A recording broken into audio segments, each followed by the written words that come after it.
Chapter 1. The Silent Architecture of Anxiety.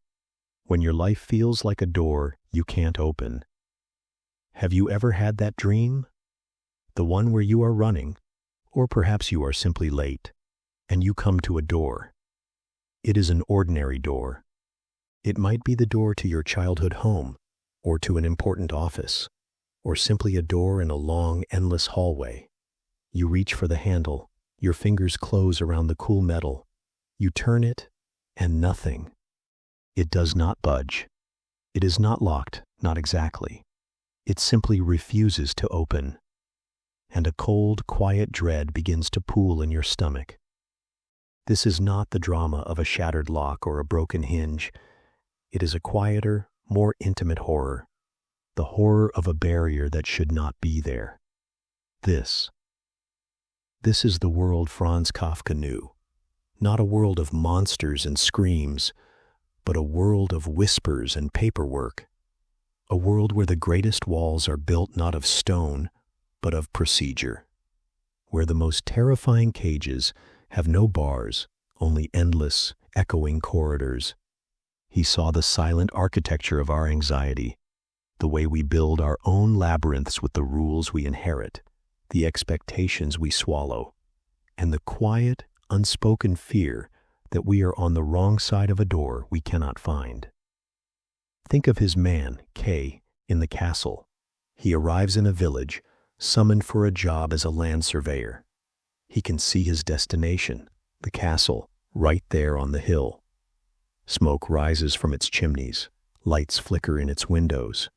It is real. It is tangible. It is right there. He simply needs to go there, to report for duty. But from that moment on, he enters a world of such baffling complexity, such senseless obstruction, that the castle might as well be on the moon. Officials are unavailable. Messages are lost. Permits are required for permits. The path is clear, yet it is utterly, impossibly closed. Isn't that a feeling you know? Not in a village under a castle, perhaps, but in your own life. You have a goal, a dream, a person you want to be. You can see it. It's right there. You can almost feel its texture.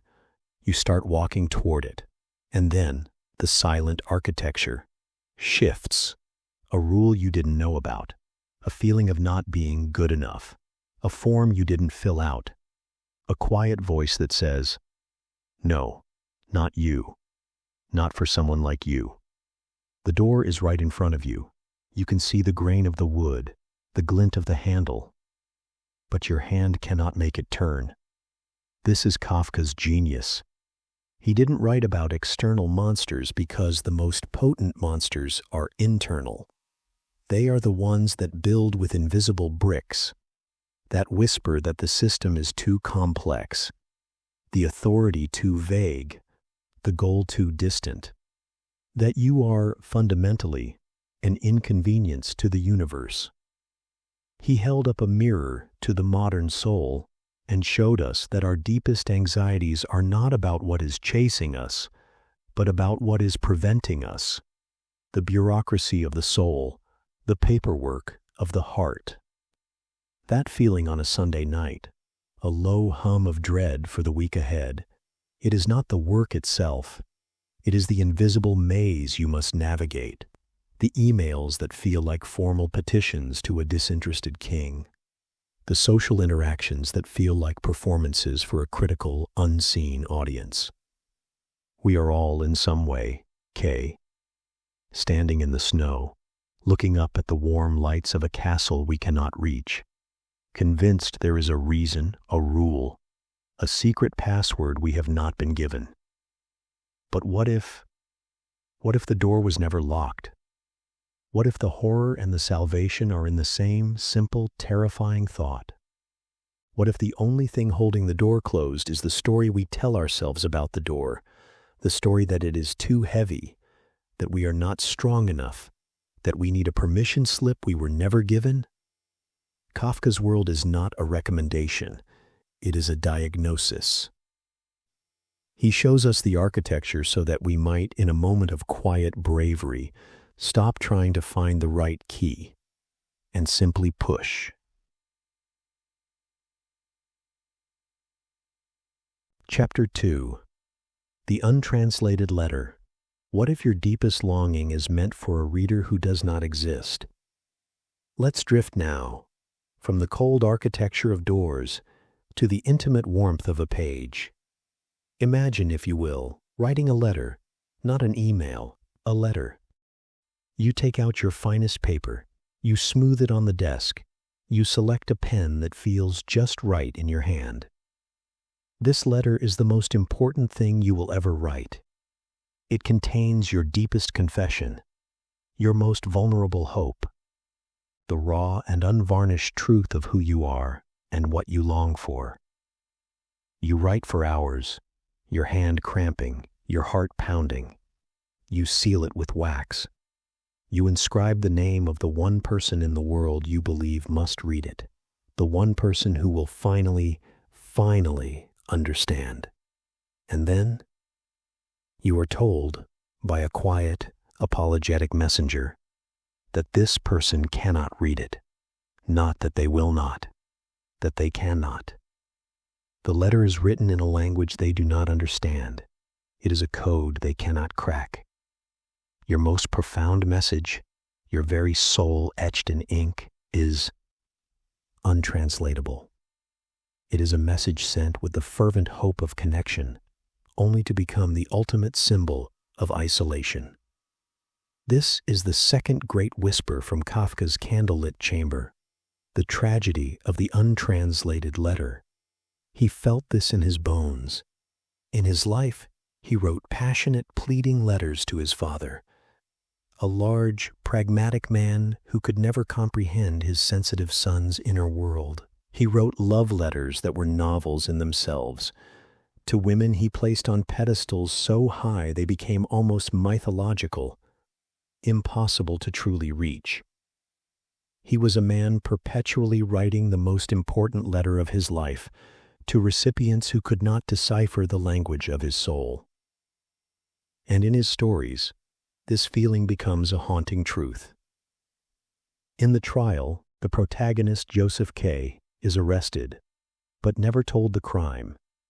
He spends the entire book trying to read the rules of his own existence, to understand the charges against him, to find the right authority to plead his case. He is trying to translate the verdict of his own life, but the original text is missing. The law is a set of obscure books, kept by corrupt officials. The meaning is always just around the corner, in the next office, in the next chapter, but it never arrives. We do this, don't we? We draft these perfect letters in our minds, the apology we should have given, the declaration of love we held back, the fierce boundary we should have set. We compose them with perfect eloquence in the quiet theater of our minds, and we send them out into the world, hoping for a specific reader, a specific response. And so often, the response is silence, or confusion, or a completely different conversation. We speak our truth, and it is met with a shrug. We offer our heart, and it is handed back to us with a polite, "No, thank you."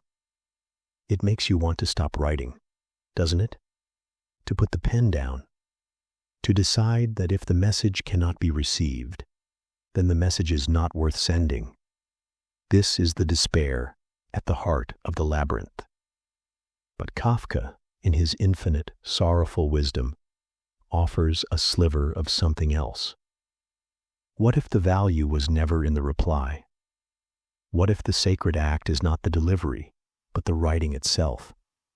What if the letter, your truth, your messy, beautiful, complicated heart, is not meant for the father who cannot understand, or the lover who cannot stay, or the world that will not listen?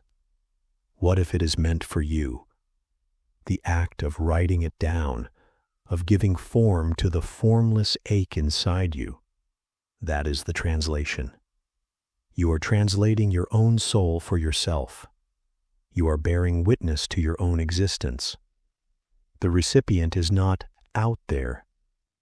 The recipient is the you who is brave enough to put the words to paper. The you who is listening, right now, in the dark. The letter is not lost. It is simply being read by its intended audience for the very first time. Chapter 3. To find peace in the labyrinth. The strange salvation of embracing the trial. We have felt the frustration of the door that will not open. We have known the loneliness of the letter that will not be read. And this brings us to the final whisper, the one that is not a cry of despair, but a quiet, astonishing invitation. An invitation to stop fighting the labyrinth, and to finally come home to it. Kafka's most famous story is, of course, the metamorphosis. A man named Gregor Samsa wakes up to find he has transformed into a giant, monstrous insect. It is the ultimate nightmare, isn't it? To become unrecognizable to yourself and to your family, to be trapped in a form that inspires horror and disgust. The story traces his family's rejection, his hiding under the sofa, the apple rotting in his carapace. It is a story of profound alienation. But if you listen closely, past the horror, you might hear something else. A strange, unsettling peace. Before his transformation, Gregor was a traveling salesman, trapped in a job he hated to pay off his parents' debt. His life was a cage of duty and obligation. His humanity was measured in his productivity. When he becomes an insect, all of that falls away. The expectations vanish. He can no longer be the son, the provider, the responsible one. He is simply a creature in a room. And in that room, he develops new pleasures. The simple joy of crawling on the walls and ceiling, the dust in the corner, the sound of his sister playing the violin from the other room. His world has shrunk to a single small room. And in that confinement, he finds a terrible, beautiful freedom.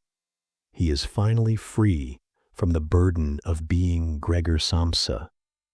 This is Kafka's final and most radical gift. The salvation is not in escaping the trial, it is in embracing it. It is in realizing that the nightmare is also the release. Joseph K., in the trial, spends the entire book fighting the absurd charges against him. He tries to reason with an unreasonable system. He seeks logic in a world of nonsense. And it exhausts him. It drains him. It destroys him. But what if he had stopped? What if, one afternoon, he had looked at the absurdity of it all and laughed? What if he had said, "Yes, I am on trial. The charges are nonsense. The court is a joke. I accept it." The power of the system, of the anxiety, of the labyrinth, relies on our belief in it. It relies on our desperate need to find the exit, to win the case, to become human again. But what if the exit is an illusion? What if the case cannot be won? What if the freedom is not in changing back, but in learning to crawl on the ceiling? This is not surrender. This is transcendence. It is looking directly into the abyss of the absurd and saying, "I see you, and you are also mine." Your labyrinth is not the same as Gregor's or Joseph K.'s. Yours is built from your own unique anxieties, your own untranslated letters, your own doors that won't open. But the invitation is the same, to stop wasting your precious life force trying to find a way out that may not exist, to stop begging for a verdict from a judge who is not there, to instead turn inward, to sit down in the middle of your labyrinth, to feel its walls, to notice the way the dust dances in a sliver of moonlight, to accept that this, for now, is your room, your reality. And in that acceptance, a profound peace can settle. The fight is over. You are no longer a prisoner trying to escape. You are simply a person in a room. And a room, no matter how small, can become a home if you stop trying to break the walls down and instead, finally, let them hold you. The struggle is silent because the battle is over. The peace is in the laying down of the arms you never needed to carry. You are not on trial. You are the quiet, the room, the moonlit dust, and the hand that finally, gently, stops pushing on the door and simply rests upon it, feeling the wood, solid and real, beneath your palm. You are here. And that is enough. Sleep now. Let the labyrinth hold you. Chapter 4. The Unfinished Sentence. Why your greatest fear is not the answer, but the silence that follows it. Have you ever found yourself, in the deepest quiet of the night, rehearsing a conversation that has not yet happened? Crafting the perfect words, the unassailable argument, the sentence that will finally make you understood. You lay out the logic like a path of stones across a river, each one solid, each one placed with such care, leading directly to the far shore where you will stand, vindicated. The other person will have no choice but to see it. They will have to nod. They will have to agree. They will have to love you, or respect you, or simply stop. And in that rehearsal, there is a strange and fleeting comfort, a sense of control in a world that so often feels like it is spinning on an axis you cannot see. But what if I were to tell you that the true terror, the profound and quiet dread that Kafka spent his life mapping, is not the fear of saying the wrong thing, but the soul-shattering discovery that the right thing, the perfect, flawless sentence, doesn't actually exist. That the sentence you have been polishing in your mind, the one you believe will be your key, is destined to remain forever, unfinished. And that the silence which comes after you speak it is not a silence of acceptance, but a vast, echoing, and utterly indifferent void. Imagine, if you will, the weight of a single piece of paper. It is not a heavy object, not in the physical sense. You could hold it with 2 fingers and feel nothing. But this paper is a court summons. It has found its way to your door. And it states, in clean official ink, that you have been accused. The air leaves your lungs, not in a gasp, but in a slow, cold leak. Accused of what? The paper does not say. By whom? It offers no name. How should you defend yourself? It provides no instruction. There is only a date, a time, a room number, in a building you have never seen. This is the world Kafka invites us into, a world not of shouted accusations, but of whispered ones. A world where the crime is never named, so the sentence can never be served. And so you begin the work, the only work you know how to do. You begin to build your defense. You gather every document of your life, every receipt for kindness paid, every certificate of good intention, every letter that proves you were, at least once, loved. You construct a plea for mercy so detailed, so thorough, so utterly comprehensive that it becomes a fortress around your soul. You will walk into that room, you tell yourself, and you will read this defense. And they will have to understand. They will have to see the truth of you. They will have to dismiss the case. But the journey to the courthouse is never straight. The corridors are narrow, and they smell of dust and old varnish. The other people waiting on the hard wooden benches have faces worn smooth by worry, like stones in a river. They hold their own papers, their own unfinished sentences. And when you are finally called, the official behind the desk doesn't look up. He is bored. He has heard it all before. He stamps a form without reading it. He directs you to another office on another floor in another part of the city, and you go because you must. You clutch your defense, your masterpiece of self-justification, and you go. This is the true trial, not the verdict, but the process. The endless labyrinthine process of seeking a verdict that never comes. It is the slow, grinding realization that the system you are trying to navigate was not designed to deliver justice, but simply to continue, to exist. Your defense, the one you wrote with your own blood and tears, is not a key for a lock. It is just another document to be filed away in a room full of identical documents, in a cabinet that will never be opened again. And the most terrifying moment is not when you are found guilty. It is when you realize there is no finding at all. There is only the waiting. The silence after you have spoken your perfect, beautiful, meaningless sentence. That silence is the answer, and the answer is nothing. And isn't that a feeling you know?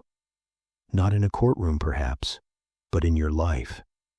You prepare for the difficult conversation with your partner, scripting every word, and when the moment comes, the words dissolve on your tongue. What hangs in the air is not resolution, but a thick, uncomfortable quiet that says more than any words could. You work tirelessly on a project, following every rule, meeting every metric, only to be met with a bland, "We'll keep you in the loop." The loop never closes. You offer an apology, full and sincere, and are met with a quiet, "It's fine," but it isn't fine. The silence that follows your most important utterances is not a blanket of peace. It is a void. It is the universe's profound indifference to the intricate, painful architecture of your self-justification. Kafka's genius was to take that feeling, that specific, modern anxiety of shouting into a void that wears a human mask, and give it a landscape. He gave it hallways and waiting rooms and officials who are not evil, just busy. They are not monsters. They are cogs. And that is far more frightening, because you cannot rage against a cog. You can only wear yourself out against its indifferent turning. So what is the peace to be found here, in this tale of the unfinished sentence? It is not a solution. There is no solving the labyrinth. The peace is in the unclenching of the hand.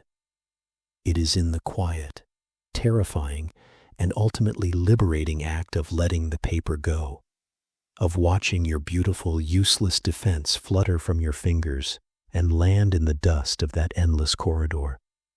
The peace is in accepting that the verdict you seek, from a parent, a lover, a society, a God, may never be spoken, and that your freedom does not depend on hearing it. Your freedom begins the moment you stop listening for it. The trial continues, but you are no longer the defendant. You become a quiet observer of the strange, sad, and beautiful machinery of a world that doesn't know it's broken. You can almost appreciate the absurdity of it, the terrible, weightless, hilarious absurdity of it all. And in that appreciation, a strange calm can descend. The sentence remains unfinished, and you are finally, blessedly, free to stop trying to complete it. You can just let it be, a fragment, a whisper, a thought that drifted too close to the void and was released. And in that release, you can sleep. And as that thought settles, as the image of that unfinished letter dissolves into the dark, another form begins to take shape, not in a courtroom, but in a bedroom. A form that is at once utterly foreign and hauntingly familiar. It asks a question we rarely have the courage to voice. What if the most truthful mirror was held up by a hand that does not love you? Chapter 5. Becoming the Insect. The liberating terror of seeing yourself through a stranger's eyes. What is the first thing you do when you wake up? Before the coffee? Before the news? Before the mental list of the day's demands begins to scroll behind your eyes? There is a moment, isn't there? A fleeting, shapeless second where you are just a consciousness, a presence, without a name, without a history, without the weight of the person you are supposed to be. And then the world rushes in. The memory of your body, the name on the mortgage, the face in the mirror that you have learned to call your own. But what if, one morning, that rush of recognition never came? What if you opened your eyes, and the face in the mirror was not the one you expected? What if the body you felt was not the one you went to sleep in? This is not a question of a bad hair day or a new wrinkle. This is a fundamental severing. This is Gregor Samsa waking from uneasy dreams to find himself transformed in his bed into a gigantic insect. And our instinct, the instinct of the reader, is to recoil in horror. This is a nightmare. This is the ultimate loss of self. But what if we have it backwards? What if the transformation is not the tragedy, but the beginning of a brutal, painful, and utterly necessary clarity? What if becoming the insect is the only way to finally see the intricate cage you have been living in all along? Let's not imagine a monstrous cockroach not with Hollywood's eyes. Let's imagine it as Kafka wrote it, with a peculiar, heartbreaking matter-of-factness. Gregor, a traveling salesman, wakes up late for work. He has a train to catch. His chief clerk will be angry. His parents will be disappointed. These are the immediate concerns that flood his transformed mind.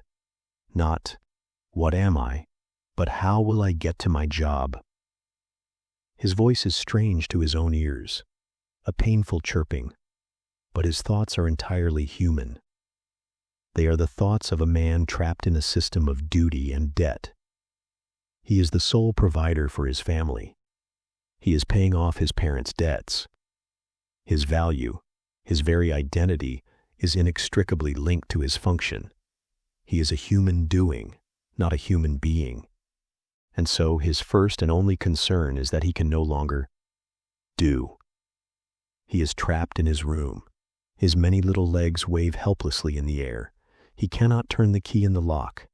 He is, from the perspective of the world he served, broken, useless, a vermin.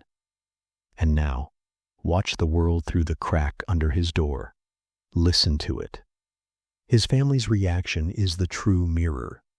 His father's rage is not the rage of a man who has lost a son, but of a man who has lost a provider.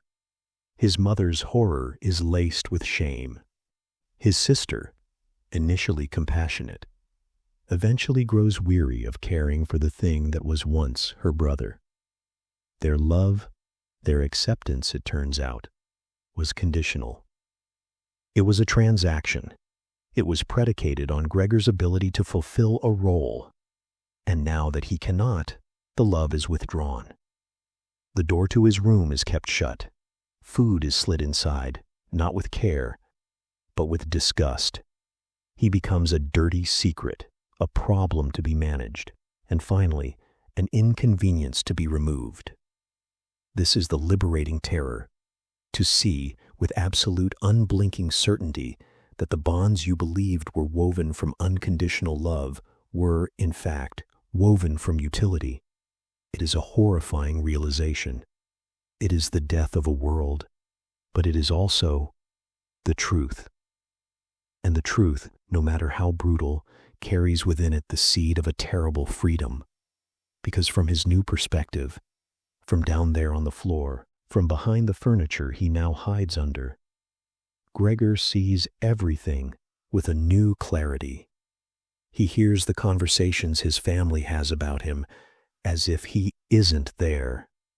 He sees their relief when they think he has died. He is an audience to the pure, unvarnished performance of their lives, now that he is no longer a central player. And in that, there is a perverse liberation. He is free from their expectations because he can no longer hope to meet them. He is free from the crushing weight of their debt because he can no longer earn the money to pay it. The transformation did not make him a monster. It simply revealed that he was always seen as one, a monster of burden, by the very people he thought he was serving. His new form is just an external manifestation of their internal view. He was always just a thing that provided, and now he is a thing that does not. The cage was always there. He just couldn't see the bars until he was on the outside of humanity, looking in. And can you feel the echo of that in your own life? Not the literal transformation, but the emotional one.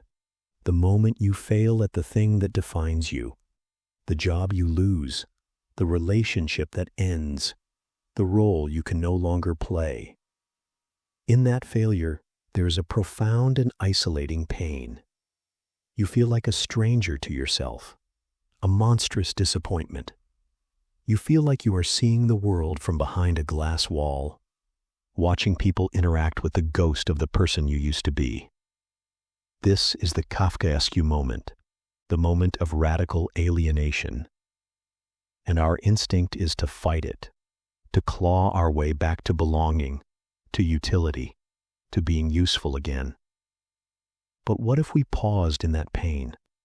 What if we allowed ourselves to truly sit in the silence of our perceived uselessness?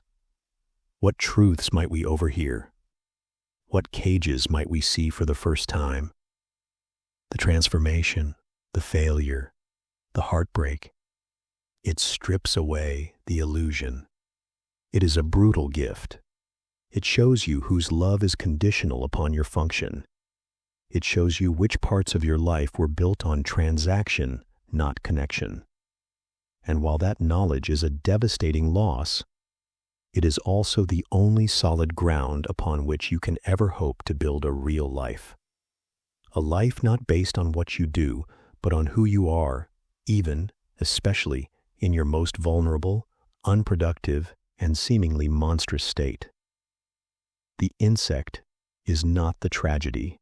The tragedy was the life he lived before he became one, and in seeing that, truly seeing it, you can begin the quiet, slow work of building a life for the being you truly are, not the function you perform.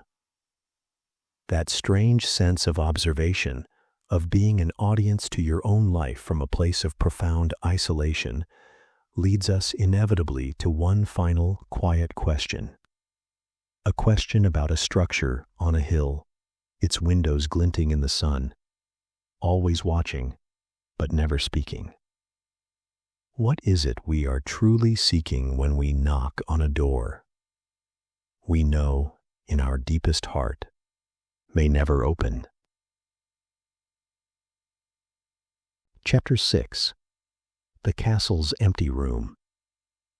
What if the purpose you seek is nothing but an echo of your own knocking? We are born into a world of instructions.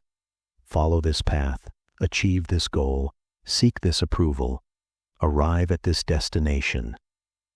Our lives are often measured by our proximity to these fixed points: the job title, the family, the house, the nebulous state of being we call arriving. We are taught to believe that, at the end of the path, there is a castle, and in that castle, there is a room, and in that room, there is a meaning, a purpose, a verdict on our lives that will make all the struggle worthwhile. We just have to get there. We just have to find the right path, say the right words, knock on the right door. Our entire life can become a journey toward that distant, glittering castle on the hill. But what if the castle is empty? What if the official you seek has retired, or never existed, or is far too busy with more important matters to ever grant you an audience? What if the purpose you have been chasing your entire life is nothing more than the echo of your own knocking, bouncing off a door that leads to a silent, dusty room? This is the final, and perhaps most profound, Kafkaesque puzzle. Not the struggle to get there, but the chilling, beautiful possibility that there is not a place, but an idea, and that the struggle itself is the only thing that is real. Imagine a land surveyor named K. He arrives in a village, summoned by the authorities in the castle that looms over it. He has a letter. It appoints him to this position. It is his purpose, his reason for being here. But when he arrives, no one seems to know anything about it. The villagers are suspicious. The castle's bureaucracy is impenetrable. He cannot even get into the castle. He can only wander the village below, trying to get a message through, trying to get confirmation, trying to understand the rules of a game whose rulebook is kept locked away in a room he can never enter. Every attempt he makes is met with a maddening mix of encouragement and obstruction. Officials send contradictory messages. Intermediaries promise help that never materializes.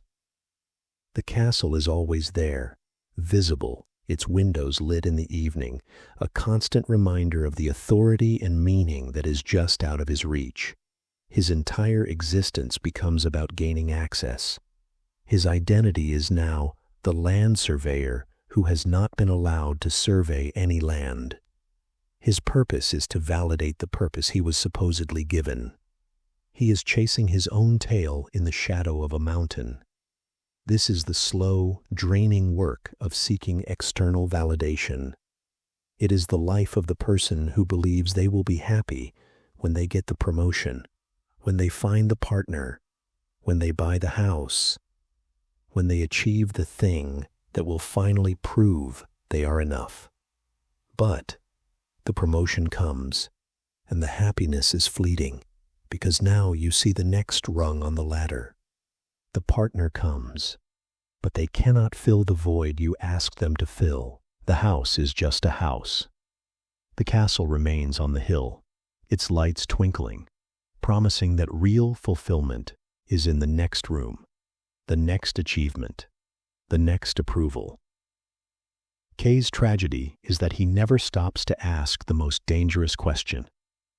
What if the castle has nothing for me? What if the summons was a mistake?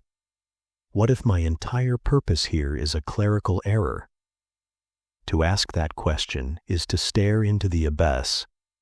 It is to risk the utter annihilation of your reason for getting out of bed in the morning. So, we don't ask it. We keep knocking. We keep sending messages. We keep trying to decipher the nonsensical memos from on high. Because the alternative, that there is no answer, feels like death. But what is the alternative? It is not giving up. It is not lying down in the snow and accepting defeat. The alternative is to shift your attention from the castle on the hill to the village at its feet, to the people, to the snow falling on your coat, to the taste of the rough beer in the tavern, to the weary face of the innkeeper. It is to realize that the meaning of your life was never waiting for you in a dusty office in that castle. It is being written by you, right here, right now, in the messy, frustrating, and beautifully human act of living. The castle's power is an illusion. It only has the power you grant it by believing in its authority to validate you. The moment you stop seeking its permission, you become free. Your purpose is no longer a destination to be reached, but a path to be walked. Your worth is not a stamp to be awarded on a document, but a quiet truth to be felt in your chest. The knocking can stop, and in the silence that follows, you can finally hear the world around you. You can hear your own heart. You can hear the simple, profound fact of your own existence. You are here. You are breathing. The snow is cold on your face. The light from the tavern window is warm. This is not nothing. This is everything. Kay never gets into the castle. The novel is unfinished, like so many of our own searches. He dies in the village, exhausted, still waiting for permission to be who he already was. Don't let that be your story. The castle is empty. The room is bare. The official is a ghost. And that is the most wonderful news you will ever receive. It means you were free all along. The struggle was real, but its object was an illusion. You can lay down that burden now. You can stop knocking on that door. Your purpose was never inside. It was always right here, with you, in the dark, in the quiet, in the simple, unending miracle of your own conscious breath. Let that truth settle over you now, like a gentle snow, covering all the paths you thought you had to take, leaving nothing but a peaceful, blank, and beautiful stillness. And in that stillness, you can rest. You are already home. Chapter 7. The Man Who Fed the Hole in the Floor, and Why Your Most Absurd Task Might Be Your Only True Prayer. Close your eyes now and let the day's tight grip loosen. Let the noise of what you were supposed to do and what you failed to finish simply fade into the hum of the night. I want to tell you a story about a man, not a heroic man, not a king or a warrior, but a man like you or me, in a room much like your own perhaps, just as the light is failing. And in this room, there is a hole in the floor, a simple, unadorned hole. It doesn't lead to anything. It doesn't offer a secret passage or a hidden treasure. It is just a hole, a gap, an absence. And this man's sole task, his entire purpose, day after day, is to take a bowl of kitchen scraps, peelings, crusts of bread, cold bits of porridge, and to feed it, to feed the hole. Can you feel the absurdity of it?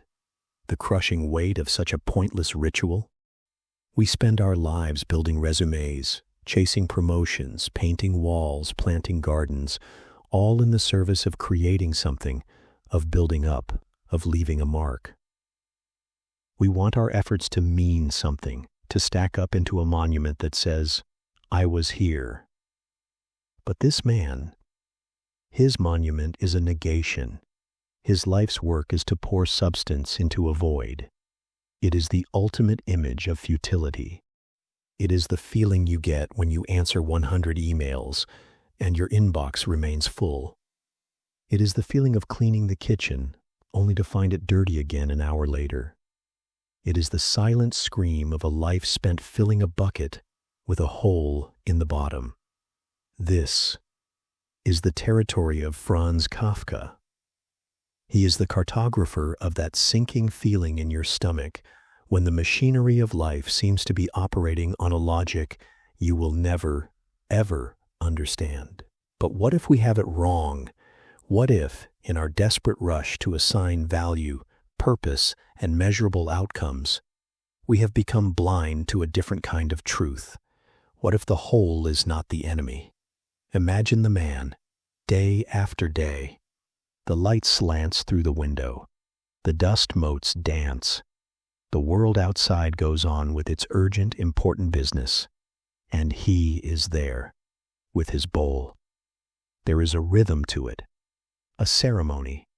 There is no one to applaud him, no one to promote him, no supervisor to give him a glowing performance review. The whole does not thank him. It does not grow smaller. It simply is. And in this absolute, total lack of reward, something quiet and extraordinary begins to happen. All the reasons we usually have for doing anything, praise, money, love, accomplishment, they wither away. They become irrelevant. Stripped bare of any possible external validation, the act itself must become its own reason. The feeding of the whole is no longer a job. It becomes a practice. It becomes a form of meditation. It becomes, in the quietest way possible, a prayer. A prayer not to a God who might be listening, but a prayer for its own sake.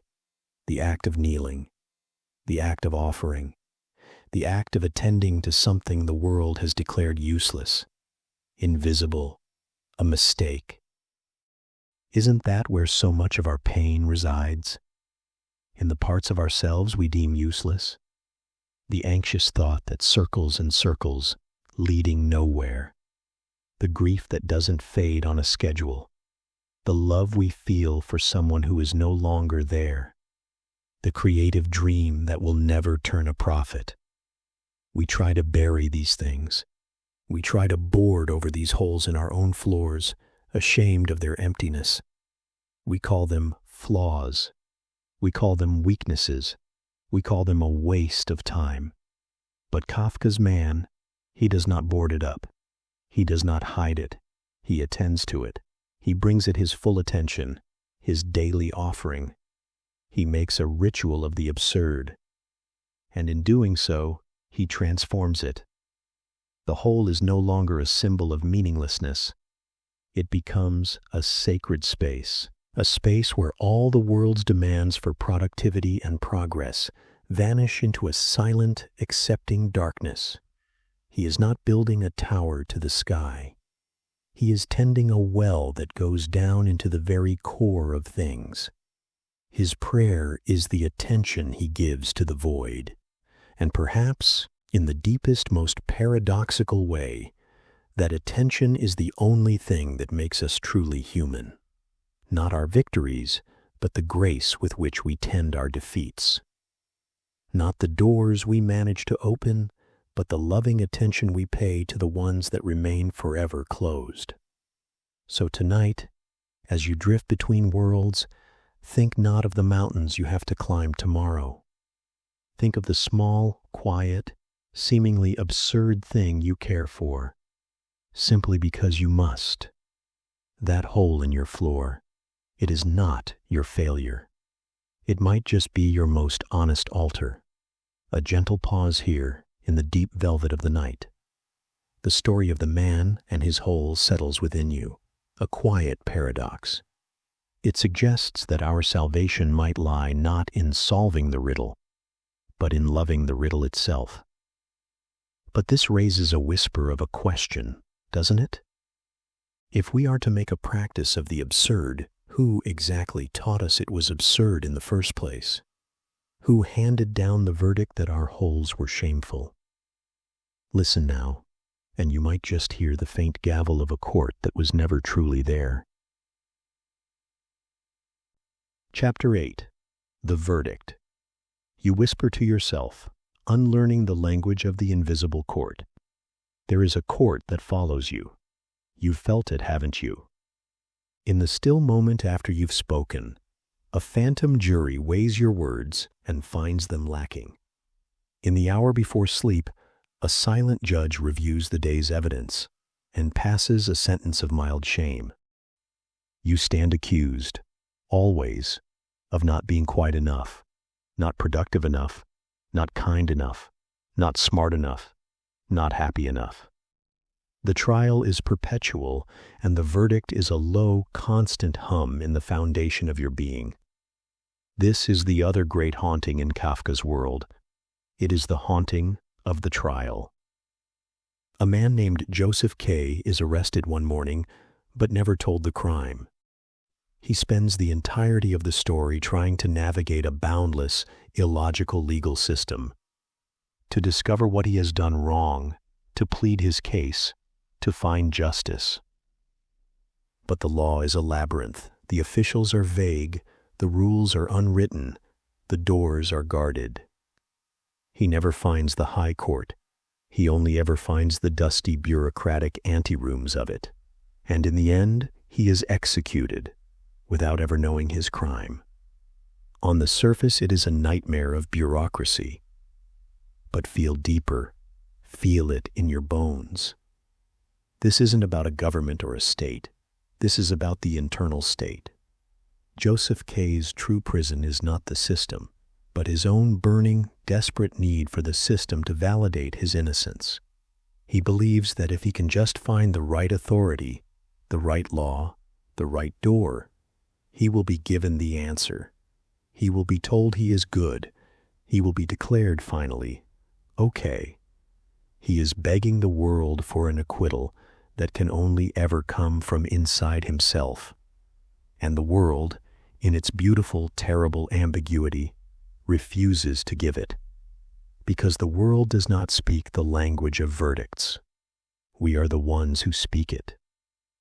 We are the ones who have built the courtroom in our own minds. We are born into a world that immediately begins giving us instructions. Do this. Don't do that. This is good. That is bad. Smile. Achieve. Be quiet. Be loud. Succeed. These instructions are not the law itself. They are like the vague rumors Joseph K. hears about the court. Distorted, contradictory, impossible to obey perfectly. But we internalize them. We hire a judge and a jury and a prosecuting attorney to take up permanent residence in our psyche. And they argue their case day and night, using a language we did not invent, judging us by laws we did not write. We walk through life feeling a pervasive sense of guilt, of not measuring up, and we point to the world saying, "They are judging me." But the truest, harshest judgment is the one we whisper to ourselves in the quiet moments. We are both the accused and the accuser. Kafka's genius was to show us that the only way out of the trial is to stop pleading your case, to stop seeking the validation of the invisible judge, to realize that the courtroom is empty. The officials are ghosts. The law is a story you have been told, the verdict you have been waiting for your entire life. It was never coming from the outside. The terrifying and ultimately liberating truth is that you are the only one who can stand up from the defendant's chair, walk out of that dusty room, and into the open air. The crime was an illusion. The sentence was a life of anxious preparation for a judgment that was never real. Unlearning this language of guilt is the work of a lifetime. It begins in small moments. When you feel that familiar pang of not being enough, pause. Ask the quietest question. Says who? Trace the voice. You will find it leads back to a rumor, a forgotten childhood reprimand, a societal expectation, a ghost. It does not lead to a truth. Your life is not a case to be argued. It is a story to be lived, and you are under no obligation to testify against yourself. So let the gavel fall silent. Let the phantom jury dissolve. The court was never in session. You were only ever whispering to yourself in an empty room. And now, in the immense quiet that follows that realization, a new sound emerges, not a verdict, but an invitation to simply be. And in that being, you might just hear it, not the knock of the official come to arrest you, but the sound of your own hand, finally, resting gently on the door. And what of that door? We spend so much of our lives knocking. We knock on the doors of opportunity, on the doors of love, on the doors of meaning, expecting them to swing open and reveal everything we've been searching for. We knock until our knuckles are raw. But what happens? What happens when the knocking itself becomes the point? When the door, in its steadfast refusal to open, becomes not a barrier, but a teacher. Chapter 9. The Grace of the Unanswered Knock. Finding solace in the door that never opens. Imagine a land shrouded in mist, and in the center of that land a castle. It is not a castle of fairy tales, with flags and trumpets. It is a vast, bureaucratic, and utterly indifferent castle.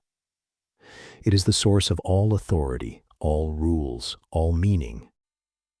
And you are a man known only as K, a land surveyor, summoned to this castle for work.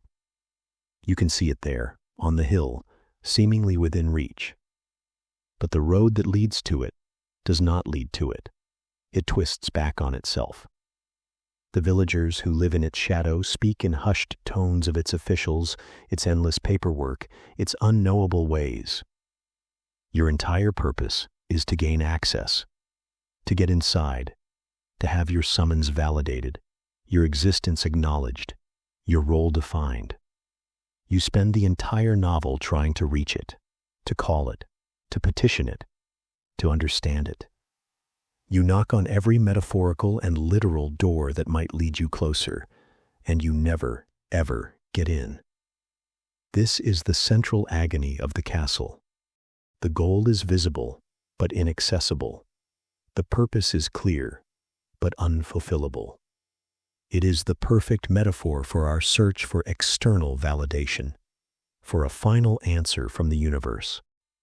We are all K, standing in the village, looking up at the castle of our aspirations. The perfect job, the perfect relationship, the perfect state of enlightenment. The moment we will finally feel we have arrived. We believe that on the other side of that door is the answer. That is where our life truly begins. But Kafka, in his infinite, gentle cruelty, suggests that the door may never open, that the castle may not even know you are there, that the summons, you may have been called, was possibly a mistake. At first, this is a thought of pure despair. It means our striving is in vain, our search is for a mirage. But stay with that feeling. Let it sink in, past the initial panic. What if the mercy lies in the door never opening? What if the castle, by remaining forever closed, is doing you the greatest kindness imaginable? Because if you ever did get inside, you would find it is not what you dreamed. It is just a building, full of ordinary, tired officials shuffling papers, following rules they don't understand, in a system that has no heart. The answer you sought would be a disappointment. The validation would be a form letter. The meaning would be a paragraph in a manual you can't comprehend. The dream would die the moment it became real. The closed door, then, preserves the dream. But more importantly, it forces you to turn around. After a lifetime of knocking, you're back to the village, your eyes fixed on the distant towers. You finally exhaust yourself. Your hand, sore from knocking, falls to your side. And in that moment of surrender, you finally turn and look at where you actually are. You see the village. You see the ordinary people living their ordinary lives. You see the snow on the rooftops, the light in the tavern window, the face of the person who has been beside you all along. You were so fixated on the destination that you became a stranger to your own journey. The unanswered knock saves you from the hollow victory of a false answer. It grounds you in the only thing that is real, the here and the now, the love you can give to the person next to you, the beauty of the snow falling right here, not on the castle walls, the taste of bread, the warmth of a fire. This is the strange grace Kafka offers. The salvation is not in gaining access, but in realizing you never needed it.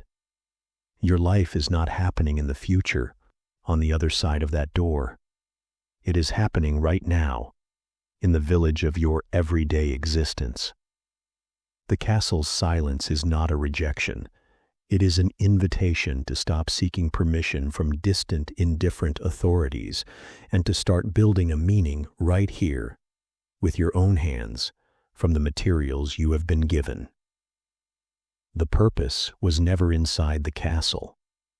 The purpose was the walk through the village. The purpose was the effort itself. The purpose was in the knocking, not in the door. So tonight, let go of the need for the door to open. Take the weight of that expectation off your shoulders. You have been knocking long enough. Rest your hand, turn around. Look at the world that has been waiting for you all this time. It is not a waiting room for a life yet to come.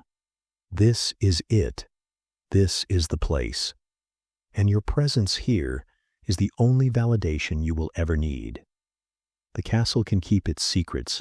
You have found your peace in the quiet, snowy streets of the now. Sleep now. The knocking can wait for another day, or perhaps it can stop altogether. And in that silence, you are finally, completely free. What if we could let the metaphor be? What if the headache is just a headache? A simple, literal ache that asks only for water and a dark room?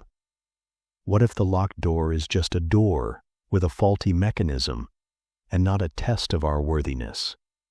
There is a radical, almost heretical peace in the literal, in the thing itself, shorn of all its echoing meaning. It is the peace of an animal that feels the rain and simply moves to shelter without wondering what the rain means about its place in the cosmos. Kafka, I think, longed for this literalness with every fiber of his being. He longed to be free of the endless, looping interpretation. His stories are the record of that longing. They are not puzzles to be solved. They are the scream of a man who is tired of solving puzzles, who desperately wishes the puzzle had an answer, or better yet, that it had never existed at all. So tonight, as you feel the weight of your own interpretations, as you feel the fatigue of reading your own life like a difficult text, remember the man in the insurance office. He knew the weight of the metaphor. He felt the exhaustion of meaning. And perhaps, in that knowing, there is a permission slip, a tiny, fragile permission to sometimes let the meaning go, to feel the coolness of the pillow against your cheek and let it be nothing more than that, a simple, literal comfort, a momentary ceasefire in the silent struggle, a rest for the scholar within who can close the book of the self and simply breathe in the dark. The translation can wait for the morning, for now there is only the breath in and out, and the gentle, merciful silence between them, a silence that means nothing at all and everything. And so we leave the scholar to his rest, the metaphors softening into the stuff of dreams. But another room awaits us, another flicker of candlelight. If the struggle is in the interpretation, then who precisely wrote the law we are so desperately trying to obey? What if the judge is not just absent, but never existed at all, and the courtroom is empty, save for the ghost of the idea of justice? What then becomes of the accused? Chapter 10. The man who mistook his life for a metaphor. Have you ever felt that your own life was not quite literal? That the pain in your chest wasn't just a muscle, but a symbol for a sadness you hadn't yet named? That the locked door wasn't simply stuck, but was meant to be locked, a deliberate feature in the architecture of your confinement? What if the greatest struggle is not with the things that happen to us, but with the exhausting, relentless need to interpret them?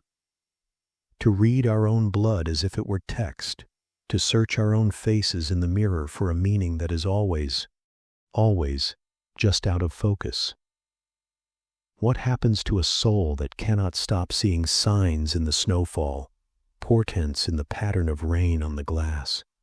What if the silence isn't empty, but instead full of meaning you are condemned to decipher forever? This is the silent struggle, not to live, but to translate living. To be the prisoner and also the frantic scribe in the dungeon, trying to take dictation from the shadows on the wall, convinced that if you can just get the words right, the door will swing open. It is the peculiar madness of the scholar of the self, the archivist of their own anguish. Franz Kafka knew this madness not as a concept, but as a breath, as the very air in his room. He was a man who wrote in metaphors not because it was a stylish choice, but because he could not do otherwise. His world arrived to him already encoded, and his life's work was the hopeless, beautiful task of trying to crack the cipher of his own existence. Imagine him, a clerk in an insurance office, a man who dealt in the literal, the actuarial tables of risk and accident. He assessed the precise value of a severed limb, the statistical probability of a factory fire, and all the while his true work was happening elsewhere. In his mind, that factory fire was not an event with a cause and a cost, but a great, roaring blossom of existential despair. The severed limb was not just an injury, but a symbol of a separation so profound, it could never be healed. He could not see a thing for what it was. He saw it for what it meant. And this is a beautiful, terrifying way to live. It is to walk through a world of infinite significance, where every cobblestone has a secret name, and every glance from a stranger is a paragraph in a story you are trying to understand. But it is also an immense fatigue, a weight. Because when your life becomes a metaphor, nothing is ever simple. A headache is not a headache. It is the pressure of an unuttered thought trying to escape your skull. A letter from a relative is not just news. It is a verdict from a court you didn't know was in session. A knock at the door is never just a visitor. It is the arrival of the message you have been waiting for your entire life, or the summons you have been dreading. This is the silent struggle, the tax the mind pays for being so awake to the hidden currents of the world. It is to be forever reading the subtitles of a film that has no picture, only sound. You are constantly trying to catch up, to make the words match the feeling, and they never quite do. And so we build our own libraries of interpretation. We lie awake at night, turning the events of the day over and over in our hands, like strange, smooth stones from a distant beach, asking, what does this mean? Why did she use that particular word? Why did I feel a chill at that exact moment? What was the universe trying to tell me when the train was delayed, when the coffee spilled, when the song came on the radio?